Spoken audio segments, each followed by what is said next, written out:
شیخ اعجاز احمد صاحب ایک ایسے ادارے میں کام کرتے ہیں جو کہ فی سبیل اللہ لاوارث لاشوں کے غسل اور کفن دفن کا انتظام کرتا ہے۔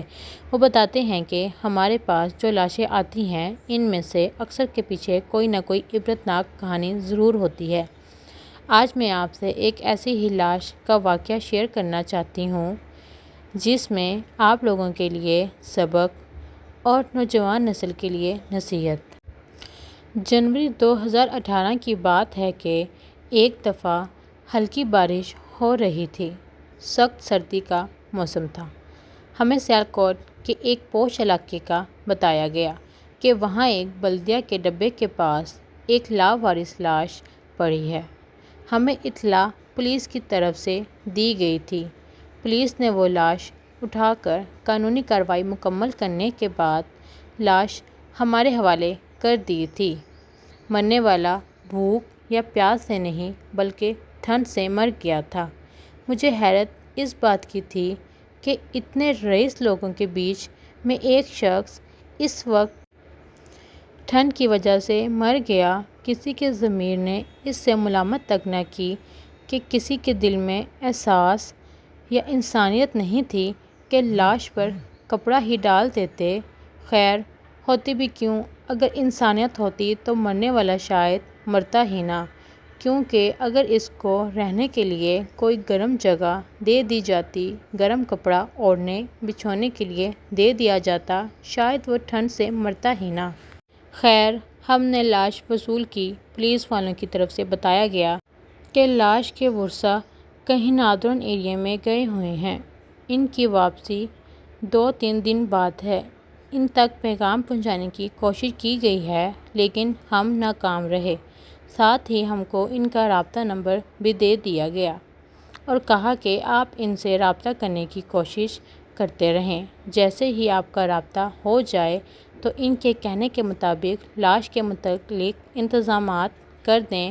ہم نے نمبر لے لیا اور کسی نہ کسی طرح ان سے رابطہ کر لیا۔ خیر ہم کو انہوں نے یہ تو نہیں بتایا کہ وہ ناردرن ایریا میں ہیں، لیکن انہوں نے یہ بتایا کہ وہ اس وقت گھر سے دور ہیں اور ان کو آنے میں 1-1.5 دن لگ سکتا ہے۔ انہوں نے ہم کو اپنا ایڈریس وغیرہ دے دیا اور بتایا کہ وہ کل شام تک آ کر لاش وصول کر لیں گے۔ ساتھ ہی انہوں نے ہمیں اپنے گھر کا ایڈریس بھی لکھوا دیا۔ ہم نے لاش کو سرد خانے منتقل کیا اور ان کا انتظار کرنے لگے۔ خیر 1 سے 2 دن گزر گئے لیکن وہ لوگ نہ آئے۔ ہم نے دوبارہ رابطے کی کوشش کی مگر اب ان کا نمبر مسلسل بند جا رہا تھا۔ ہم نے مزید 1 دن انتظار کیا مگر ان کی طرف سے کوئی رابطہ نہ کیا گیا، نہ ہی ہمارا ان سے رابطہ ہو سکا۔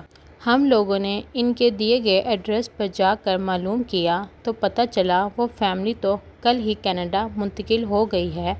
ہماری حیرت کی کوئی انتہا نہ رہی کہ وہ لوگ کیسے بے حس لوگ ہیں، لیکن پھر میرے دل میں خیال آیا کہ کہیں ایسا نہ ہو کہ ہم غلط ایڈریس پر آ گئے ہیں۔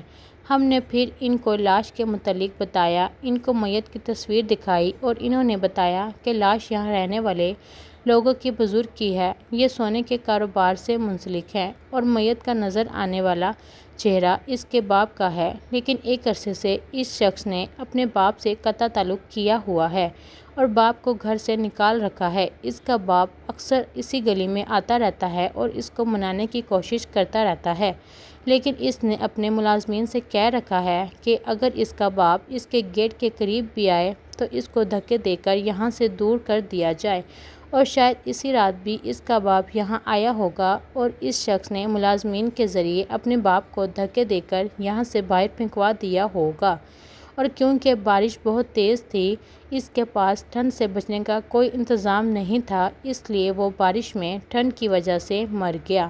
مجھے یہ جواب سن کر کپ کپی طاری ہو گئی۔ وہ کپ کپی ٹھنڈ کی وجہ سے نہیں تھی، خوف خدا کی وجہ سے تھی، اور میں سوچ رہا تھا کہ اس شخص کا کیا انجام ہوگا جس نے اپنے باپ کو اس طرح ذلیل و رسوا کر کے اس دنیا سے رخصت کر دیا۔ خیر میں واپس آیا اور اپنے عملے سے کہا کہ لاش کی تدفین کا انتظام کیا جائے اور نماز جنازہ کا اعلان کر دیا جائے۔ یوں میں نے نماز جنازہ کروا کر لاش کو دفن کر دیا اور بعد میں اس بات پر تحقیق جاری رکھی کہ آخر ایک بیٹا اپنے باپ سے اس طرح متنفر کیوں ہو گیا۔ تقریباً 4 ماہ کے تگ و دو کے بعد مجھے سارے حقائق ملے کہ وہ شخص جو مر چکا ہے اللہ تعالیٰ اس سے راضی ہو، وہ پولیس کا ملازم تھا اور انتہائی زیادہ رشوت خور تھا۔ اس کی عادت تھی کہ بے گناہ لوگوں کو پکڑ کر تھانے لاتا، جن کو قانون کے بارے میں اتنا علم نہیں تھا، ان پر جھوٹے کیس درج کرتا، ان سے تگڑی رشوت وصول کرتا اور پھر ان کو چھوڑ دیتا تھا۔